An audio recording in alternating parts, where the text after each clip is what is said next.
uNkulunkulu akakulona. Phile, phushe, uphumelele. Amaphastor. Ngicela ukuthi nami isenze kuphela. Umember usonele isendla for Ntambama uyangifolela kuWhatsApp. Ifona from Monday to Friday. Sunday esontweni. Sibeka la iphupho lokugabha, iphupho lokuphalaza. Yini ukuphalaza? Yini ukuphalaza? Ukuthatha amanzi uwaphuze bese ukhipha ngaphakathi sekuyiklina, yabona. Abanye bathi basenze kamele lithi ukugabha. Usuthatha amanzi ngebhakede, ufaka umuthi noma ufaka iwasho waphuze bese wakhipha lokho kuthiwa ukugabha noma ukuphalaza, yabona. So futhi suke kuzisiza ukukhipha osuke kungcolile kungaphakathi, yabona.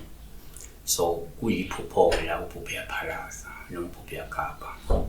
Singaba nje why I'm making this video ngathi bengimenza ivideo la sikhona khona ngokuphalaza lokuhlala because I mean isikhathi ukuthi ngichaza ukuthi kuyini ukugabha, kuyini ukuphalaza, kuyini ukuhlanza. Njalo sifocus ekugabheni, ekuphalazeni okuyinto oyenza wena intentionally to cleanse yourself.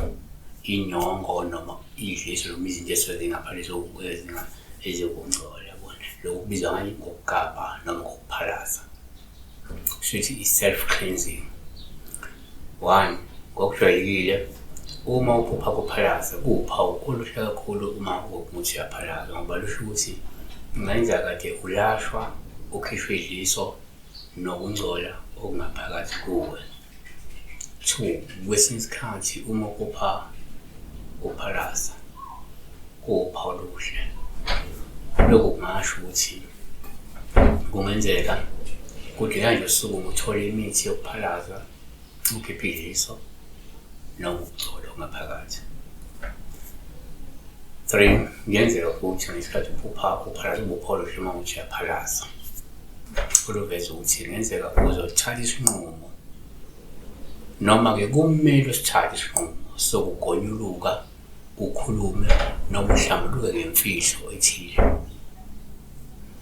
Izenzo 19:18 nabaningi kwabakholwa beza bezivuma bazibika izenzo zabo. Amahubo 32:5 ngasivuma isono sami kuwe, angisifihlanga isiphambeko sami. Siyabonga besibheka la uma uphalaza, uma ugabha kunguwe ophuzayo ukhiphe, uphuzayo ukhiphe, yabona.